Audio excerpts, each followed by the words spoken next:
had a mom walk into my classroom to observe me and her son, Dewan.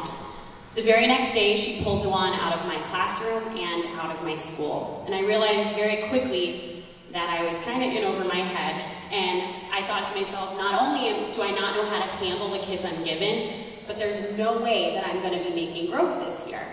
And like most Corps members, I came into the Corps this year with an idea of how my classroom was going to play out and what I was going to be able to do.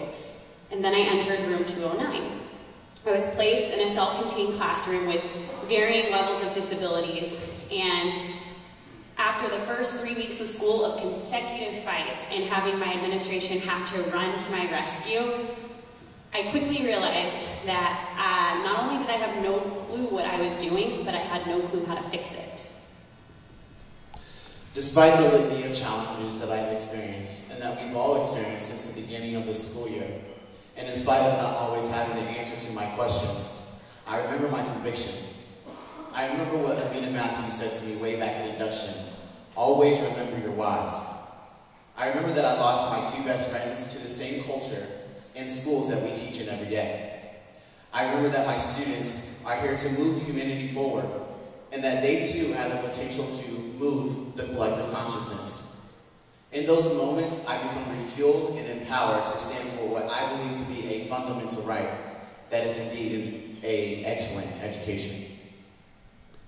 After Dewan left my school, I knew I needed to remember why I was in the classroom and find my strength and leverage it. I clearly was not good at classroom management, and I really didn't know how to teach all the disabilities I had, but I knew that I was good at building relationships. This was no longer about me. This was about my students and what I could do in my classroom to make a difference in their lives. Building personal relationships with my students is what got me through my first year of teaching. Devin is a student of mine who has a severe cognitive impairment. When he entered my room, I was instantly frustrated by his inability to sit in a seat and follow simple 1- and 2-step directions. He literally could not sit in his seat for more than 2 minutes. Then I started to sit down and talk to Devin and get to know him on a more personal level. I learned how to talk to him and how to best teach him, and really cool things started to happen. I started to realize what a funny kid he was. Now Devin is one of my top performing students in my math class who has made significant gains this year. Then there's Demetrius. Demetrius reminded me that there is joy in my work. He was my student. I know we're not supposed to have favorites, but everyone has their kid, and he was mine. Not only is he the reason that my entire school calls me Miss Strawberry instead of Miss Strawbridge, but he reminded me at the bottom of it that my kids are kids. We started to get to know each other when he came into my classroom every day after school, just to tell me about his day, which always led into a Kelly Clarkson karaoke party. And like I said, he reminded me that my kids were kids. And once I realized this, I started modifying my curriculum for what kids want and need in the classroom, in order to see them get to become themselves and not simply robots sitting in desks. Unbelievable things started to happen when I started teaching my students the way they needed to be taught and treated based on their individual traits and their personalities. I want my students to be able to be themselves and successful in ways that feel natural and real to them. That is why relationship building became so important for me this year. There were very difficult days, but I figured out why I showed up to school and work every day. I saw that the reputation of angry behavioral kids disappeared from my mind, and suddenly I saw kids who were eager to show up to school, excited to write their names, and students that showed me that building personal relationships can make or break a student's day. Maisha White was a student in my first period chemistry class. A quiet, neat girl, she didn't pose some of the behavioral challenges that some of my other students sometimes cause. First period, as I'm sure it is for many of us, is one of the many struggles of the day. How do I start my lesson when 3 of my students are in class on time? Maisha was religiously late, sometimes 25 to 30 minutes into the class period, when we only had 50 minutes together to begin with. With no number to call home, I had to ask Maisha about coming to school on time.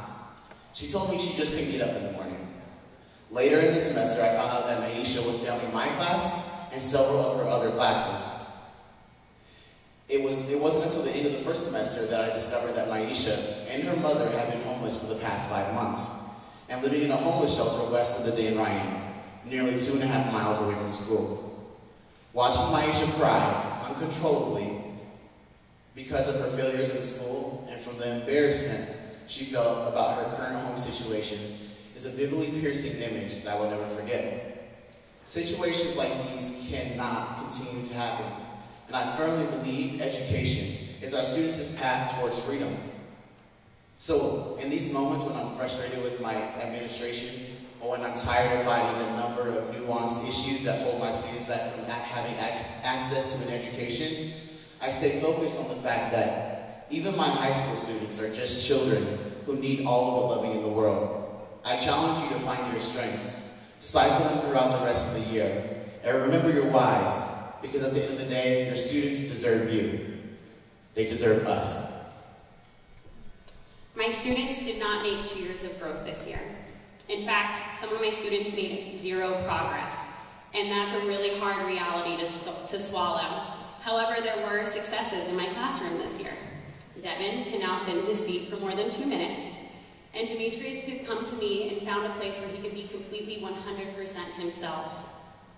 Knowing my students and their struggles enabled me to dig deeper than I have ever dug and move forward, knowing that the relationships with my students was growing stronger every day, and through that, I was making a difference in their lives. Building relationships is what came naturally to me. I challenge you to find what drives you with each of your students and leverage that strength into your classroom in a way that will recharge you and push you to remember why you are there every day, even when it seems impossible.